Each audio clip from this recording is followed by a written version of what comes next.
Bom dia, Paulo Duarte. A gente está aqui hoje com você, recebendo você aqui no Move Infra. É um prazer recebê-lo aqui, Paulo. O Paulo e o Stock Forbes é nosso parceiro nesse estudo que a gente está fazendo sobre a reforma tributária no setor de infraestrutura, que é o setor que alavanca o Brasil. O Move Infra, ele é um movimento que faz parte, busca desenvolver o Brasil nessa parte de infraestrutura. E, Paulo, por favor, se apresenta antes da gente falar desse tema, que é a reforma tributária, que é um tema que está todo dia em voga, impacta a vida de todo mundo, né? A gente está falando aqui de infraestrutura, mas impacta a vida de todo mundo, e é um tema não exatamente amigável, palatável para todo mundo, e você vai aqui ajudar a gente a entender isso hoje. Paulo, por favor, conta um pouquinho da sua história antes da gente começar esse bate-papo. Obrigado, Natália. Eu acho que a primeira coisa é que eu sou doido. Eu sou doido porque, para ser tributarista no Brasil, tem que ter um parafuso a menos. Eu sou sócio responsável pela área de tributos indiretos e aduaneiros aqui do escritório Stock Forbes. Já tenho aí um pouco de chão nessa área. Eu sou doutor em tributação, em direito econômico lá em Viena. E foi quando eu morei fora que eu tive o contato com o IVA, que é esse modelo que a gente está tentando implementar no Brasil. Ah, excelente, Paulo. E para a gente começar, acho que assim, first things first, né? Qual é a diferença do sistema que a gente tem hoje, que a gente não consegue explicar para ninguém, né? Quando a gente vai explicar para um gringo para fazer atração de investimento, explicar tributário no Brasil, assim, né? É uma coisa super complexa o nosso sistema hoje. E qual o principal ganho que a gente vai ter nesse novo sistema do IVA? Me conta um pouco. Tá, eu vou rapidamente só explicar o que que a gente tem hoje e o que que a gente está querendo ter, né? Eu diria que dentro das possibilidades políticas que a gente tem hoje, atuais, né, do Congresso, dos senadores, deputados, governadores, prefeitos e do governo federal, este é o modelo factível mais adequado. E não se enganem, né? Não existe tributo perfeito. Todos no mundo, não é só no Brasil, têm problemas. A questão é saber qual sistema resulta em menos distorção do que o outro sistema, né? O nosso sistema tributário nacional é disfuncional, né? Existe uma competição aqui dentro por qual microsistema dentro do Brasil é o mais complexo. E essa reforma que a gente está discutindo é sobre a tributação do consumo, que dentro de todo o nosso sistema a gente tem vários tributos. Essa é a mais disfuncional, a mais complexa e não só isso, é a que gera mais receita. Então, é a mais importante. Hoje nós temos cinco principais tributos que oneram o consumo. Existem mais do que isso, por exemplo, a CID é um tributo que onera em várias partes do consumo. Três da União, é, PIS, COFINS, IPI, um dos estados, das 27 unidades da federação, que é o ICMS, um dos municípios, que oneram partes da economia e em momentos diferentes. O que que significa isso? Por exemplo, IPI incide sobre produtos industrializados e na operação de industrialização. Eu digo, enquanto há uma cadeia de industrialização, tem IPI. Quando para a industrialização, por exemplo, vai para o atacado, vai para o varejo, não tem mais IPI. Mas ele está dentro do custo, está dentro do preço daquele produto que está sendo comercializado. ICMS, circulação de mercadoria e alguns serviços. ISS, serviços listados. E PIS e COFINS, que são tributos da União e tem uma base mais ampla. Isso tudo além da incidência nas importações. Então, não é só em operações domésticas. Estamos falando, então, de milhares de normas. São muitas normas. A cada hora, 2,14 novas normas tributárias são publicadas. Então, quando a gente acabar esse bate-papo, Natália, a gente já vai estar desatualizado. E isso tudo, né, esse conjunto de tributos, tem regimes diferenciados, diversos, parte cumulativa, parte não cumulativa, diversos mecanismos de arrecadação, substituição tributária, para frente, para trás, monofasia, redução de base, isenção, inúmeras alíquotas que variam pelas mais variadas razões, e eu fico brincando, né, das mais variadas razões que nem a própria razão reconhece. Então, assim, todos os tributos incidem sobre tributos no Brasil. Então, não existe uma base neutra. Então, é tributo sobre tributo. Sejam eles próprios, sejam outros tributos. Caos. O que que esse novo sistema quer fazer? esse novo sistema, ele tem alguns pilares. Quais são?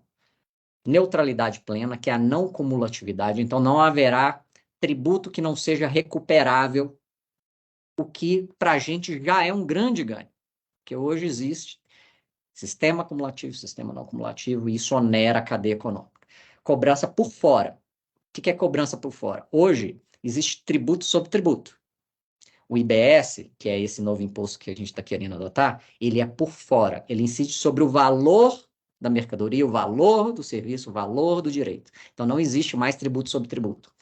Não incide sobre exportações. Paulo, mas isso deveria ser um fato, um princípio. Pois é, mas na prática não funciona. Então, por isso que o IBS traz de forma mais clara que não incide IBS nas exportações. A legislação vai ser uniforme. Tributação no destino. Hoje é um mix. Hoje tem tributação na origem, tem tributação no destino. É um grande carnaval. Aqui a gente está falando sempre no local de consumo do serviço, da mercadoria e do direito. Na importação, hoje já tem, vai continuar tendo. Rápida devolução dos créditos, isso é essencial para o setor de infraestrutura, essencial. E sem isso, o sistema não funciona. Então, a gente tem, por exemplo, em países da Europa, devolução automática, devolução com 24 horas, devolução com 48 horas. Aqui, estamos falando em devolução com 60 dias. Poxa, Paulo, mas muito maior do que na Europa, mas muito melhor do que a gente tem aqui. Assim, de longe. A gente tem casos que você não recupera nunca os tributos. E base ampla. O IBS incide sobre todo o negócio jurídico oneroso, com bens, materiais, quer dizer, direitos, serviços. Enfim, esse é o resumo da ópera, é isso que a gente está tentando introduzir aqui no Brasil, viu, Natália? Não, excelente, Paulo, super clara a sua explicação. Acho que vai ajudar muito aqui a nossa audiência, o pessoal que acompanha o Move Infra. E na sua visão, né? A gente está vendo agora a discussão, né? Tá a discussão na Câmara dessa primeira parte. A gente sabe que é uma PEC, né? Uma emenda constitucional. Então são 2 turnos nas 2 casas. Então assim é uma jornada ainda, né? A gente está começando agora e é uma jornada de discussão. E óbvio, né? Como vai mexer e vai alterar muito o sistema, altera muito também, são vários interesses envolvidos nisso. Mas qual é a parte mais importante da reforma? Qual é o crucial, aquilo que a gente não pode perder? Me explica. Claro, eu chamo que não é nenhum ponto, eu chamo de losango das virtudes. É um nome bonitinho que eu inventei, e aliás tem até sigla, que é o NUST, N-U-S-T. O que é o NUST? O NUST é neutralidade, não cumulatividade plena, neutralidade. Uniformidade, em vez de milhares de legislações, a gente tem uma legislação base. Simplicidade. Em vez de vários atores legislando da maneira que querem, a gente vai ter uma simplicidade legislativa de arrecadação, de gestão e de recolhimento. E transparência. Hoje não sabe quando a gente paga. Quando a gente vai num supermercado, por exemplo, e a gente pega o cupom fiscal, pode ver lá embaixo que está assim, tributos estimados. Como assim? Não, agora a gente vai ter uma transparência, a gente vai saber quanto efetivamente cada operação tem de imposto. Ótimo. E falando do nosso setor, Paulo, né, a infraestrutura, né? E para o setor de infraestrutura, o que você vê de impacto positivo e negativo dessa reforma? Como você vê isso para o nosso setor? Perfeito, Natália. E é importante lembrar que o texto que está sendo discutido no Congresso agora, na Câmara dos Deputados, da PEC 45, precisa de alguns pequenos ajustes, né, que a gente já discutiu, a gente já levantou, justamente para não sobreonerar alguns setores vitais para a economia brasileira, como o setor de infraestrutura, né? Essa questão do crédito é ultra importante. Pense o seguinte: o sistema atual é um rio com águas sujas. Todo rio tem curva, tá? Todo rio tem curva. Cheio de detritos, tá? O novo modelo que a gente quer construir é um rio, também tem curvas, mas de água limpa. Qual é a diferença? Esse rio de água suja, ele tem detritos. Pense em detritos como custos, como complexidade, como ineficiência. Hoje, o setor de infraestrutura é uma curva desse rio. E por quê? Porque como é um setor que investe muito em ativos, muito desses ativos, eles vêm com tributos ali dentro escondidos, que a gente não vê. Então, toda vez que o setor de infraestrutura ele faz um investimento, ele está comprando não só máquinas, equipamentos, etc. Está comprando tributos que estão escondidos ali. Então, é uma curva de rio. E por que curva de rio? Porque a curva de rio é onde se acumulam alguns detritos, né? O novo sistema, ele precisa ter água limpa. Então, a gente precisa sim ajustar para que essa parte do crédito, que é tão vital para a neutralidade, para ter água limpa no rio, ela possa fluir. O que, que eu vejo também de melhora? Eu vejo a questão da melhora nos fluxos de capitais, porque a gente não tem mais problemas de custos e ineficiências escondidas. Eu vejo uma melhora no fluxo de créditos fiscais, porque antes a gente, principalmente no setor de infraestrutura, a gente tem um pagamento de tributos na compra de ativos, etc., a gente vai conseguir amortizar, usar créditos ao longo de vários períodos e anos, né? Então a gente precisa ter uma recuperação rápida e isso o modelo IBS tem, né, tem como objetivo trazer. A simplificação na apuração de tributos e de compliance fiscal, então a gente vai precisar de menos horas para fazer a apuração de tributos, menos sistema, a gente vai assim, simplificar de uma maneira surrealmente grande. O que a gente tem hoje não é compreensível. A infraestrutura também, ela vai ter uma vantagem que é a transparência na precificação, quer dizer, na formação de preço, na formação e na precificação de investimentos, seja de preço, tarifa e próprio investimento. Então, isso tudo vai ficar mais claro. Esses são, vamos dizer, os pontos principais.